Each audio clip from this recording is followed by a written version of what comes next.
Hey,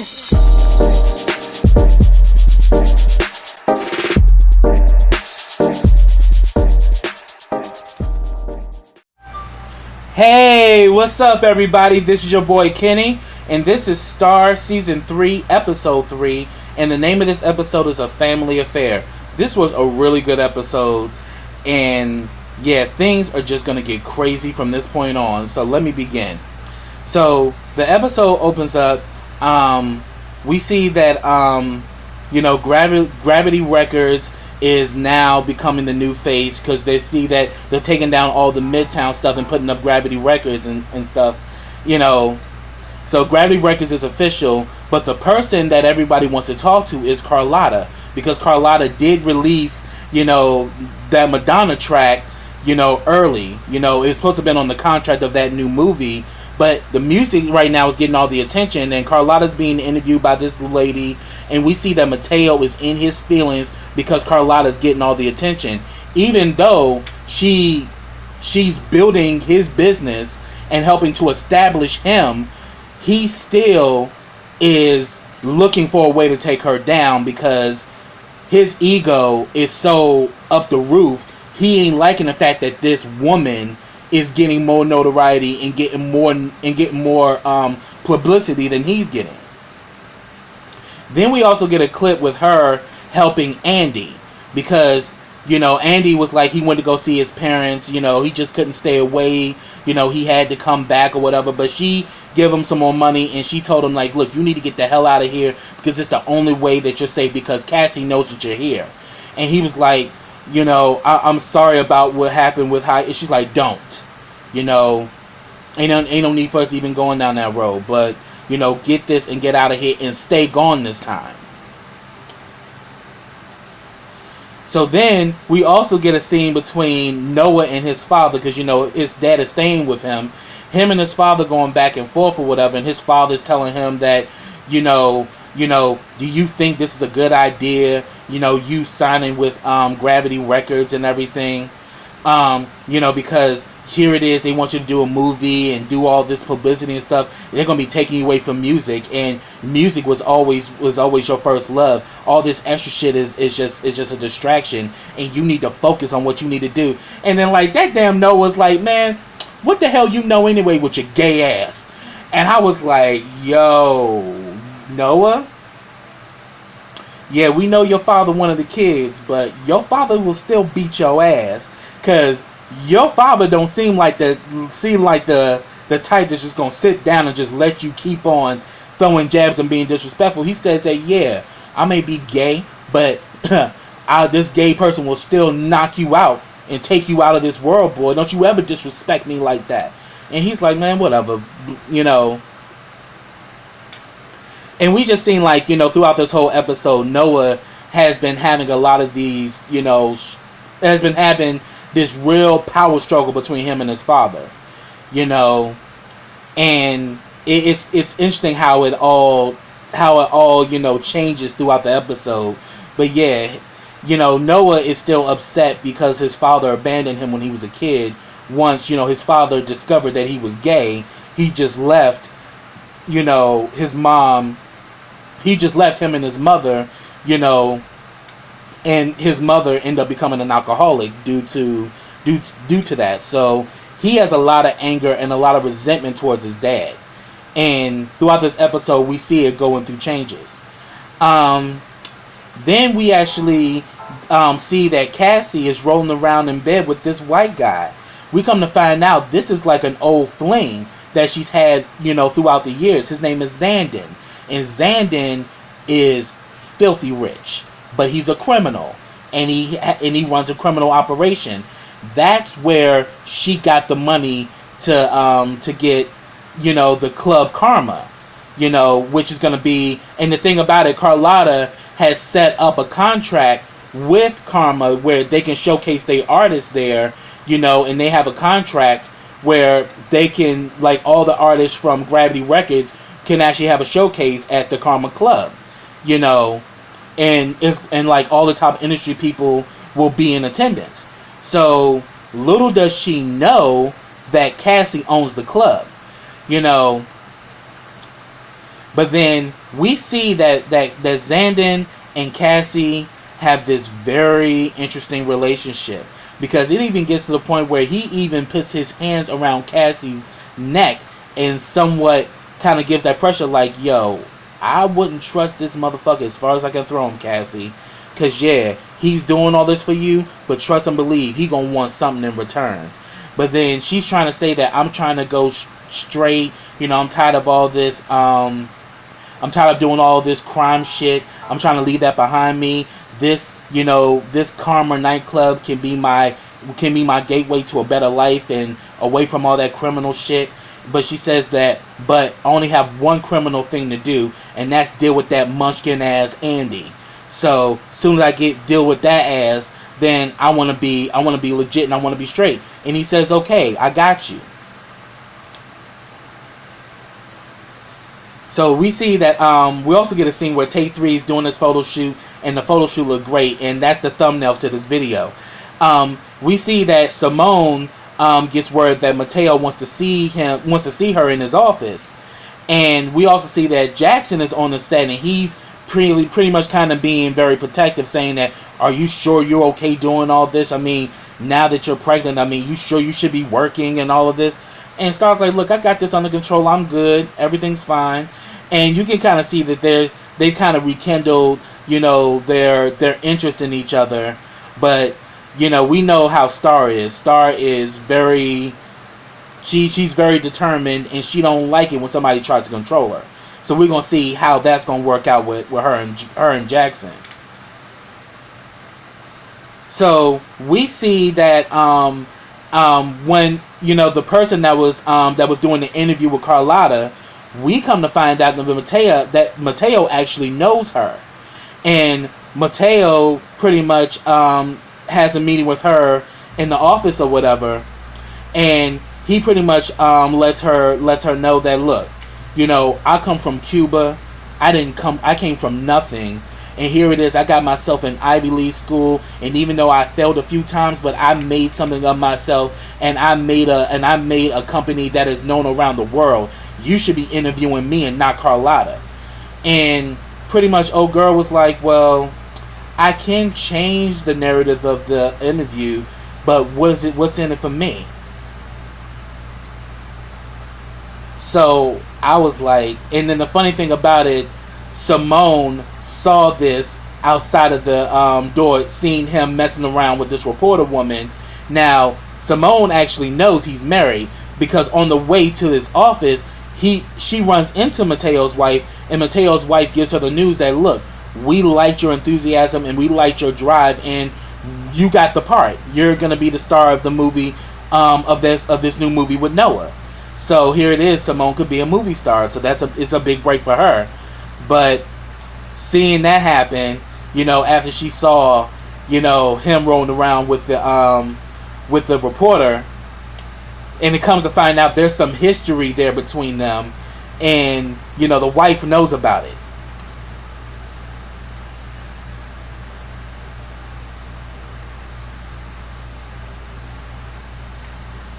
So then we actually see that as far as Alex is still feeling remorseful, you know, after the fact that Bianca died in that plane crash, and due to the fact that they took her off first, you know, she feels like, you know, I should have stayed there with her, and if I would have stayed there with her, she would have lived. You know, so she feels bad. So we see that she reaches out to Bianca's sister, this girl named Olivia, you know, and she pretty much, you know, is giving, you know, Olivia like the creme de la creme of the music industry.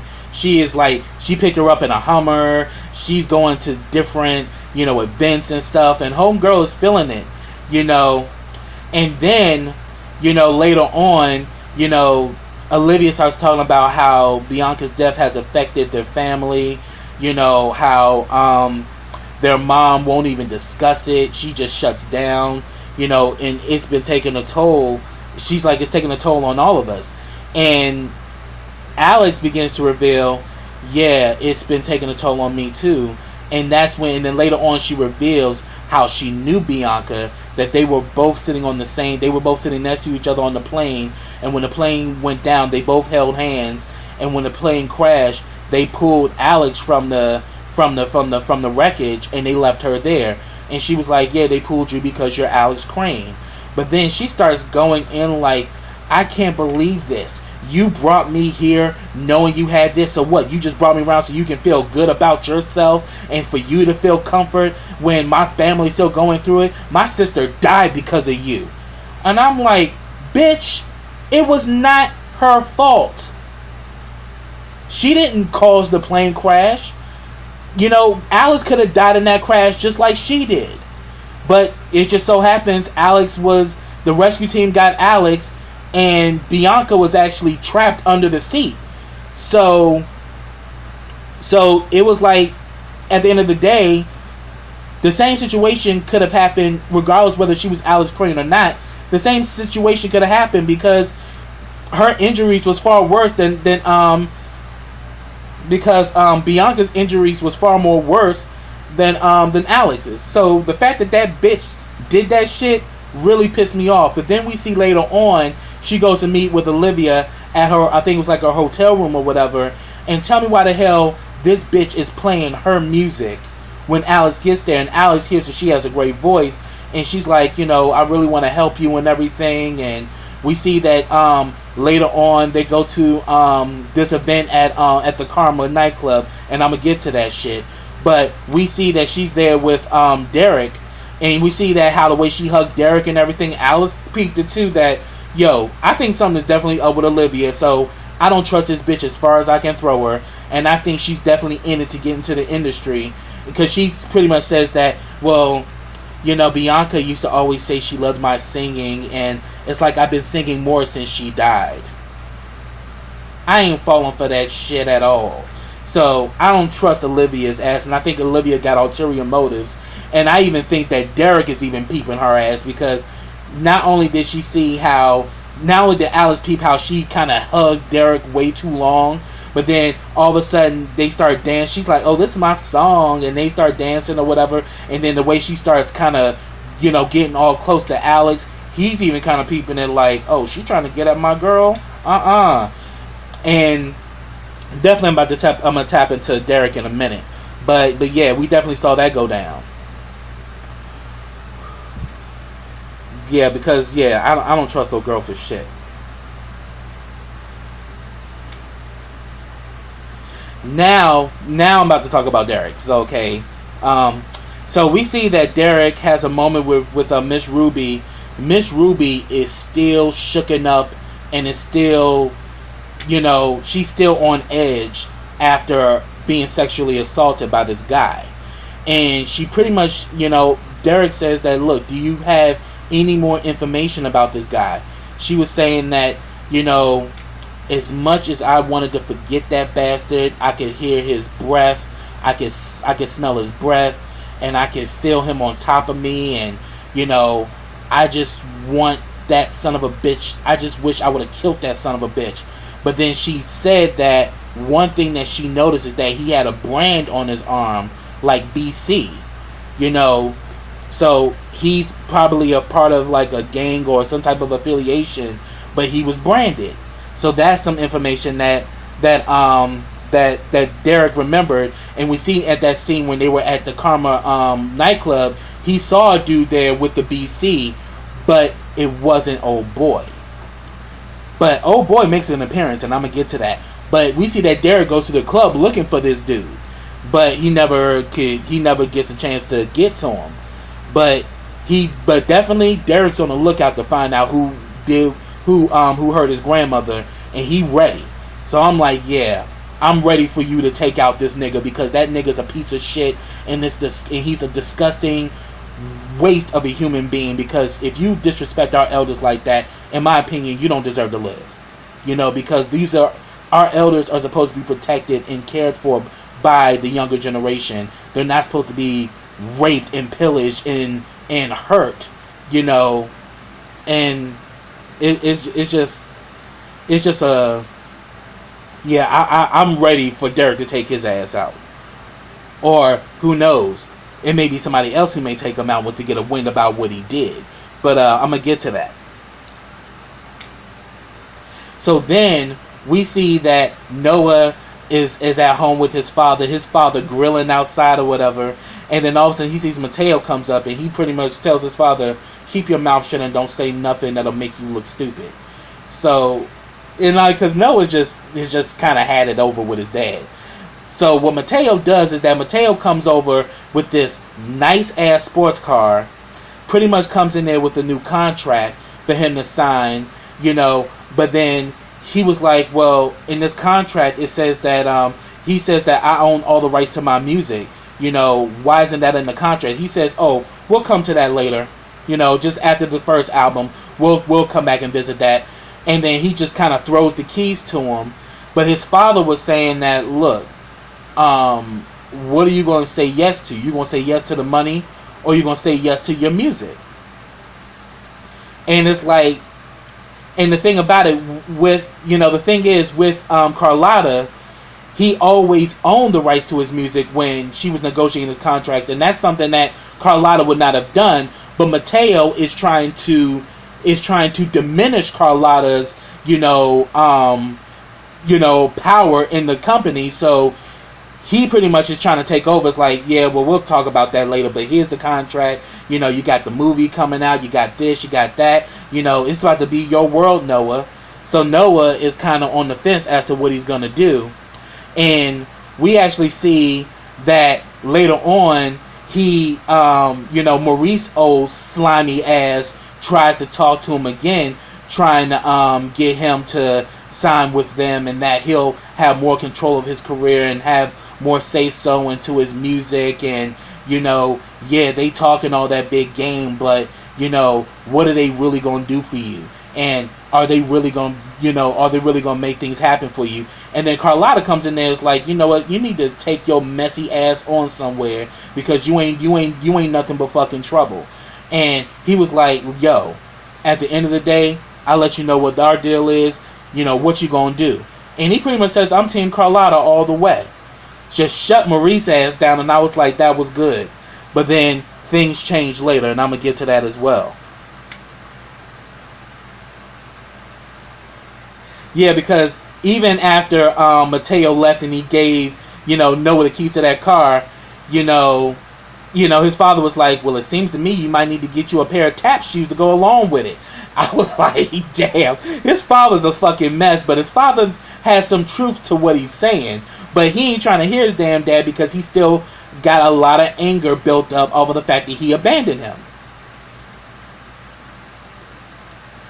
So we come to find out, so it was after her, let me see, when was it that she found that out?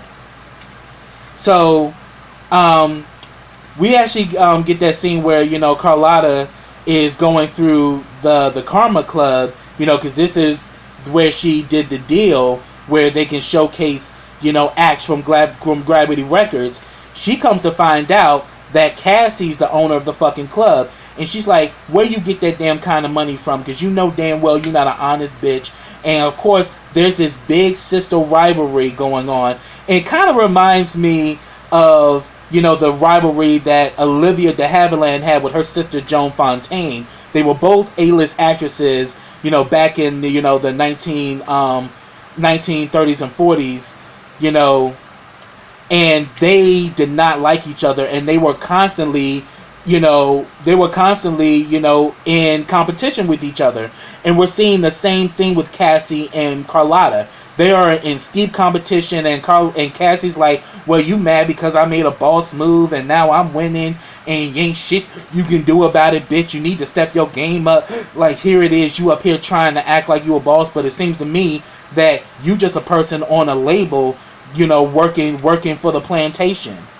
And all this shit. And Carlotta's like, bitch, you ain't nothing but a bottom feeder. You ain't never been an honest chick, and you don't know what the fuck you doing. You up in here making these moves, but you don't never think before you move, and that's always been your problem. And Carlotta gets to the bottom of it and finds out that it's Xander as to where she got the money, and she pretty much lets Xander know, you try to fuck with me in any way, I will call 911 so fast they gonna think I'm a white woman. Cause I'ma shut your ass down. And she said that, yeah, I can't tote a gun no more. Cause Xander knows Carlotta and he knows the family. And he even says, so how's mama doing? So they've known Xander for quite some time, and she's like, here it is. You have always, been in Cassie's life, and every time you get a new venture or something, you screw her over and leave her for dead, but then you always come back when you need her for something.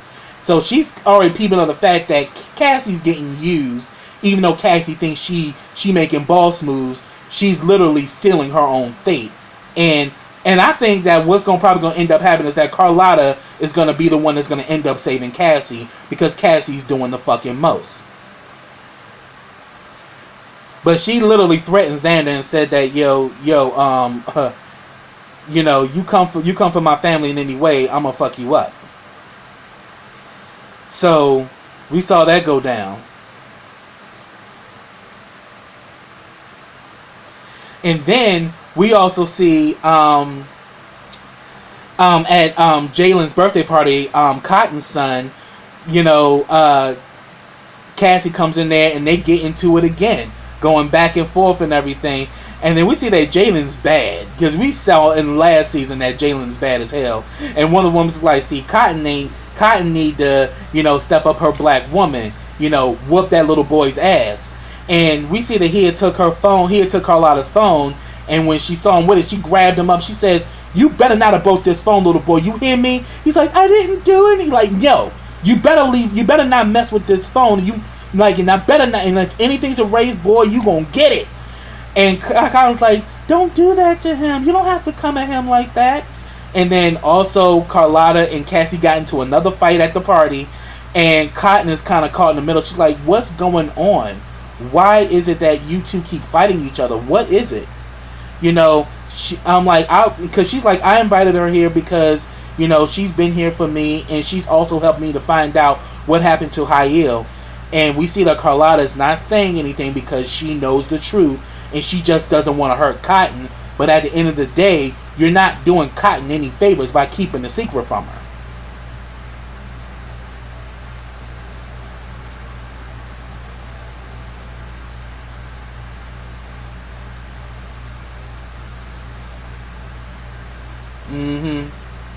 Yeah, so we definitely see that. We definitely saw that go down. Oh, my bad. Oh, yeah, because, yeah, I already talked about that.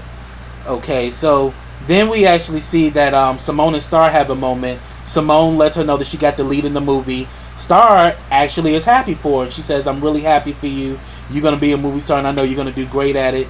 And then the baby kicked, and they have a very deep moment, and they said that, look, we need to go and try to find Brody.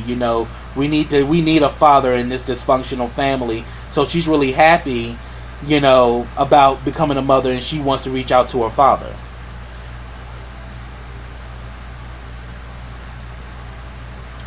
Oh yeah, and then,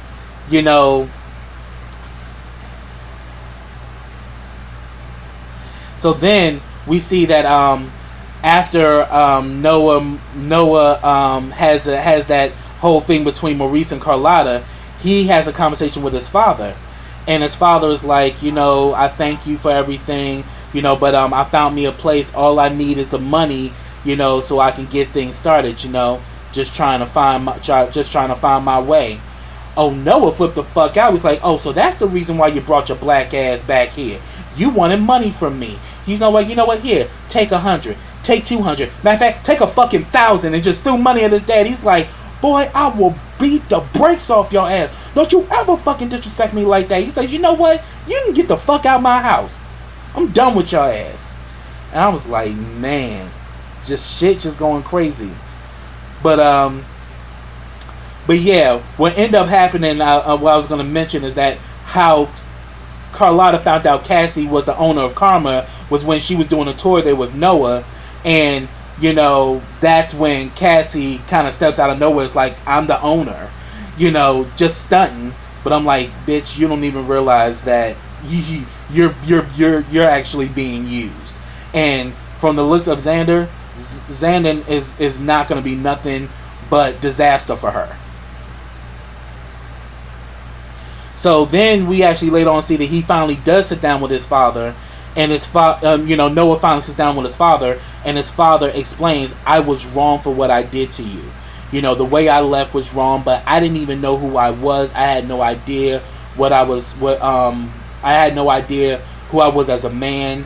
And here it is, I left, trying to find myself, but I was wrong that I left you. And then he said, I saw your performance when you did Dance with My Father in New Orleans. Me and Paul were both there, and we saw you. And what ended up happening is that Paul died, and because we weren't married, and I had no, I pretty much, I wasn't in the will or anything like that, and so pretty much his family took everything, and that's why I ended up living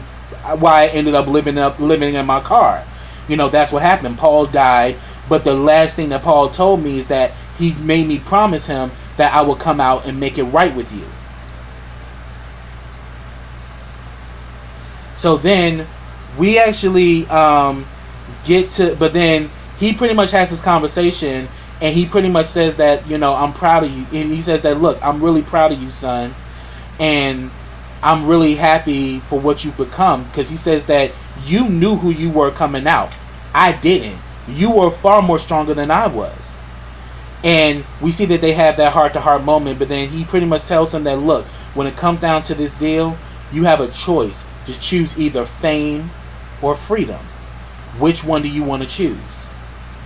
So we see that he ends up performing Papa Was a Rolling Stone, and that damn Luke James is one performing phenomenon. I love him. I love his voice. I love his charisma on stage. He killed that performance doing Papa Was a Rolling Stone, and he dedicated it to his father, because his father was playing it on the guitar early in the episode. So he pretty much, was his way of making peace with his dad. And also, Take 3 was about to perform, but then Star put out, pretty much had a private I think like a private investigator to find out what happened to Brody. She gets a call from a detective. Her and Simone leave before they were about to perform, but they ended up making it back before then. But when they left, they meet up with a detective, and they would end up in the morgue, and they found out that Brody was dead. We knew since season 3 that he was dead. From season 2 that he was dead, but Star and Simone just found this out. So, of course, this definitely affects Star, and they get back in time for their performance, but once they get on stage, Star is completely blank, and she ends up running off the stage and runs to Jackson. So they didn't get a performance or whatever. But then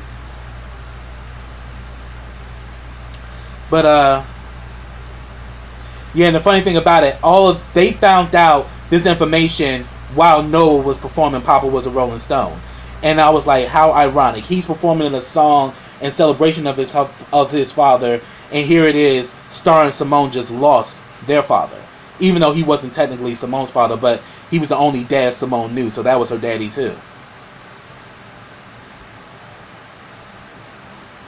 So then we see towards what ends up happening is that after the performance, Noah goes to Carlotta and gives her the actual contract from Gravity Records, and it's blank.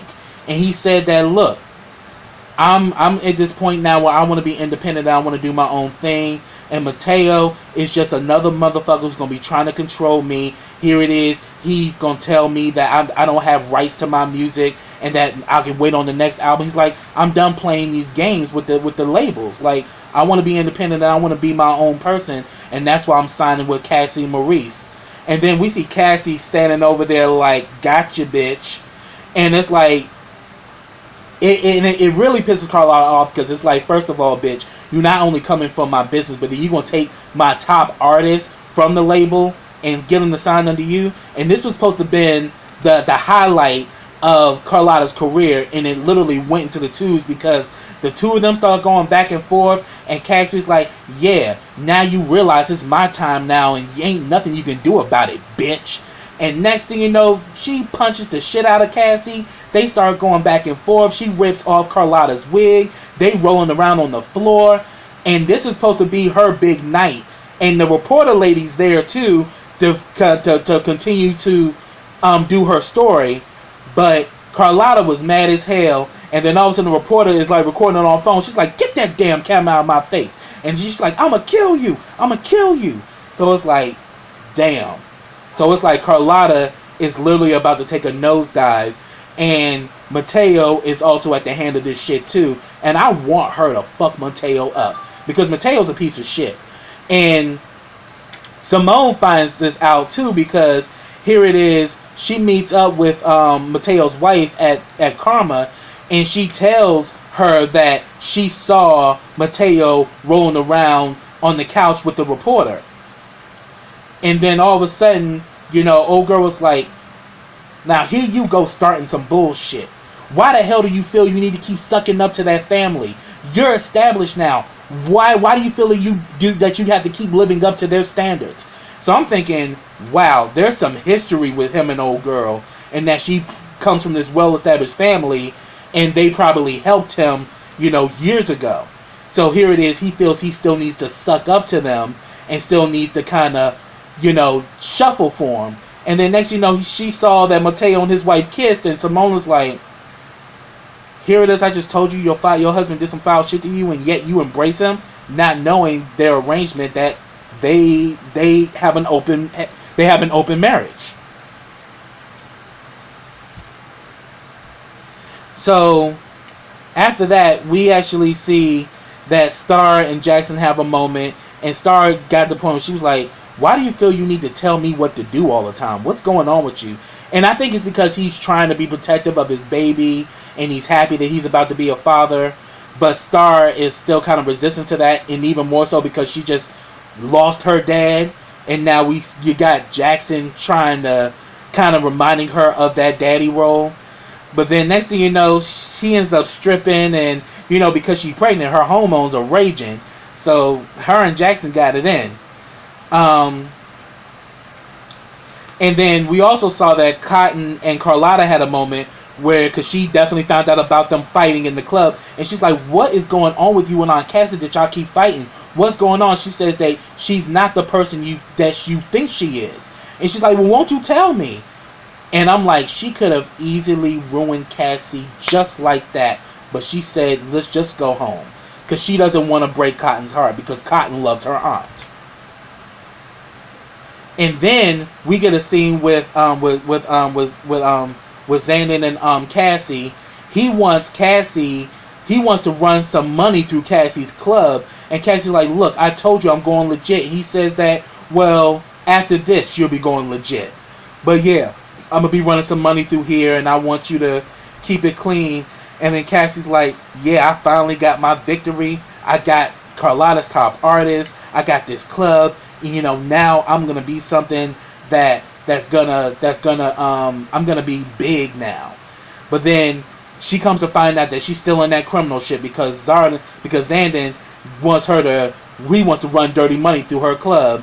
And I don't believe that this is only gonna be one time. He's gonna continue to ask her for favors, because he got her by the pockets and also got her by the throat.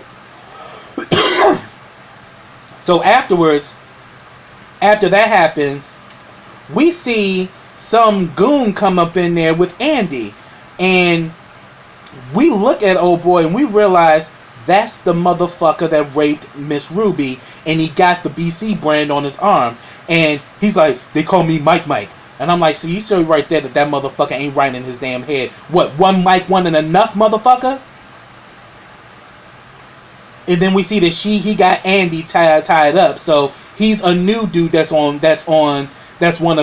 he's one of Cassie's new goons. But then again, what do we like? If Cassie finds out what happened to Miss Ruby, because her and Derek are cool. So if she finds out that he raped Miss Ruby, Cassie's gonna take that ass out her damn self. So I'm like, yeah, it may be by Derek, but it may also be by Cassie, and he's one of Cassie's new goons, and he brings in Andy to her, and then she kind of gives that sinister kiss to him. I'm like, looks like Andy about to get taken the fuck out. So we're gonna see what's gonna happen with that, or she may actually, get him to work for free. We're going to see what's going to happen with that one.